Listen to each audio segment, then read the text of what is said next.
Le président russe Vladimir Poutine a annoncé ce jeudi à l'aube une opération militaire en Ukraine. Plusieurs explosions ont retenti dans l'est du pays. L'inquiétude en Géorgie. En 2008, la Russie avait reconnu l'indépendance de 2 régions séparatistes géorgiennes et avait fait la guerre au petit pays. Crise en Ukraine, la Serbie, candidate à l'entrée dans l'Union européenne, mais fidèle à Moscou, va-t-elle cette fois soutenir les sanctions ? C'est par une déclaration surprise à la télévision que Vladimir Poutine a annoncé ce jeudi une opération militaire spéciale en Ukraine. L'annonce du président russe est intervenue au moment même où le Conseil de sécurité des Nations Unies se réunissait sur la question de la crise entre l'Ukraine et la Russie. Vladimir Poutine a invoqué la défense des séparatistes situés dans l'est du pays, sans préciser si cette intervention se limiterait à cette zone ou si elle serait plus large. Peu après cette annonce, au moins 2 puissantes explosions ont été entendues dans le centre-ville de la capitale Kiev et d'autres à Kramatorsk dans l'est et à Odessa sur la mer Noire. Le chef de la diplomatie ukrainienne parle d'une invasion de grande ampleur. Kiev a fermé son espace aérien pour l'aviation civile. Washington dénonce une attaque injustifiée. C'est à 20h ce jeudi que les 27 se réuniront en urgence. Le sujet, bien sûr, la crise ukrainienne. Il y sera question des actions de la Russie, qualifiées d'agressives par Charles Michel, le président du Conseil européen, mais aussi de violation du droit international et de sécurité européenne. Charles Michel, dans ce tweet, a salué l'unité de l'Europe et l'adoption rapide du paquet de sanctions. Les Européens ont ciblé de hauts responsables russes du cercle intime du président Vladimir Poutine. Dans la liste, on retrouve le ministre russe de la Défense, Sergueï Shoïgu, et Maria Zakharova, porte-parole et directrice du département de l'information et de la presse du ministère des Affaires étrangères, ainsi que la dirigeante du réseau de télévision Russia Today. Les personnes concernées ne pourront pas se rendre dans l'Union européenne et leurs avoirs seront gelés, même si cela est difficile compte tenu des systèmes déployés par les banques pour y échapper. Les sanctions prévoient également l'interdiction d'importer des dizaines de biens et de services. Difficile pour les Géorgiens de ne pas faire le rapprochement entre ce qui se passe en Ukraine et ce qui s'est passé dans leur pays en 2008. Après une guerre éclair de 9 jours, Moscou avait reconnu l'indépendance des régions séparatistes d'Abkhazie et d'Ossétie du Sud. À Tbilissi, l'angoisse est palpable. Je veux la paix et l'amour partout, rien d'autre. Si Poutine envahit l'Ukraine, ça signifie que sa prochaine cible sera la Géorgie. Je suis une personne déplacée d'Abkhazie et cette situation est assez sensible pour moi. Poutine ne peut pas évaluer correctement les événements. Cette crise affectera la Géorgie et le monde entier. La Russie a fait la même chose il n'y a pas si longtemps en Géorgie. Je suis jeune, mais la douleur de l'ancienne génération est aussi ma douleur. La douleur de l'Ukraine est maintenant notre douleur. Pendant la guerre russo-géorgienne de 2008, Salomé Samadashvili a été ambassadrice de Géorgie auprès de l'Union européenne. Aujourd'hui membre de l'opposition au Parlement, elle se souvient comment tout a commencé.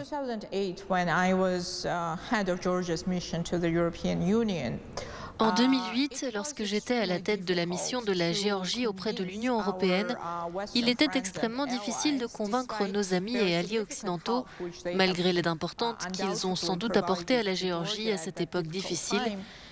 Il était très difficile de les convaincre que Poutine ne s'arrêterait pas en Géorgie. Malheureusement, personne à l'Ouest à l'époque n'aurait pu imaginer que Poutine irait aussi loin qu'il l'a fait. Et il l'a fait en 2014. Putin would go as far as he did. And he did in 2014. Selon le président du Parlement géorgien, les défis sécuritaires auxquels l'Ukraine et la Géorgie sont confrontés sont interconnectés. Les événements qui se déroulent en Ukraine sont évidemment liés aux défis de sécurité auxquels la Géorgie est confrontée. Nous demandons à la communauté internationale de rester ferme et claire lorsqu'il s'agit de prendre des décisions, car la sécurité de l'État et du peuple géorgien sont étroitement liées aux événements qui se déroulent en Ukraine. De nombreux Géorgiens craignent que les événements en Ukraine ne provoquent un conflit ouvert et généralisé en mer Noire. Et beaucoup se souviennent de ce qui s'est passé en Géorgie en 2008. Comme le reste du monde, ils suivent de près les événements en Ukraine et pensent à l'avenir de l'Ukraine, mais aussi à celui de leur pays.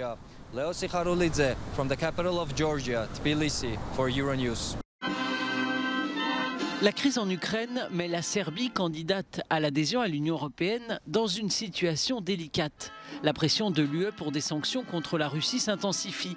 Lors de l'annexion de la Crimée en 2014, la Serbie avait refusé de soutenir les sanctions contre Moscou. La Serbie peut encore se sortir de cette position. Lors de la crise en Crimée, la Serbie soutenait la souveraineté et l'intégrité territoriale de l'Ukraine. Et cette position donne à la Serbie le droit de ne rien dire concernant la crise actuelle. Traditionnellement, la Serbie a des liens historiques et religieux forts avec la Russie. Et elle est également dépendante de Moscou sur le plan économique, notamment en termes d'approvisionnement en gaz et en pétrole. Tout le monde a une alternative, même l'Ukraine, qui était complètement dépendante du gaz russe après 2014. Elle a trouvé une source de gaz alternative, certes plus chère.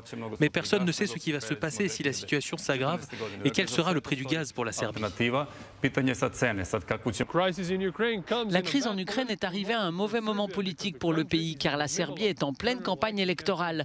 Tout le monde espère donc que la crise sera résolue de la meilleure façon possible, pacifiquement et sans conséquences diplomatiques et économiques pour le pays. Dušan Hadžinikolić, Euronews, Belgrade, Serbia. Dans moins d'un mois et demi, les Français seront appelés aux urnes pour désigner leur président de la République. Et les postulants sont nombreux pour occuper la fonction suprême. À côté des principaux favoris, une pléiade de candidats qui, à défaut de croire en la victoire, espèrent peser sur le débat politique. Certains sont des habitués du scrutin, comme Nicolas Dupont-Aignan, qui participe à sa 3e campagne présidentielle. Issu du parti de la droite traditionnelle, ce souverainiste eurosceptique est à la tête du parti Debout la France qu'il a fondé. Il se pose en candidat de la liberté et de la démocratie. Parmi ses priorités, rétablir l'ordre, relocaliser les productions et reconstruire les services publics. Autre candidat, autre visage bien connu des Français, Jean Lassalle, le député des Pyrénées-Atlantiques, concourt pour la 2e fois à l'Élysée.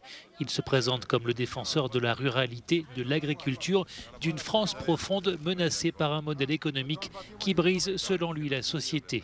Résistons, c'est le nom de son parti. Il entend refonder les institutions, repenser le système de santé et l'instruction et défend une France souveraine en Europe et dans le monde. Candidat pour la 2e fois à l'élection présidentielle, François Asselineau, chef de file de l'Union populaire républicaine, défend la sortie de la France de l'Union européenne, de l'euro et de l'OTAN. Il juge que les Français doivent s'inspirer du Brexit, qui selon lui se passe très bien. Il entend par ailleurs réformer les institutions, notamment rétablir le septennat et réduire le nombre de parlementaires.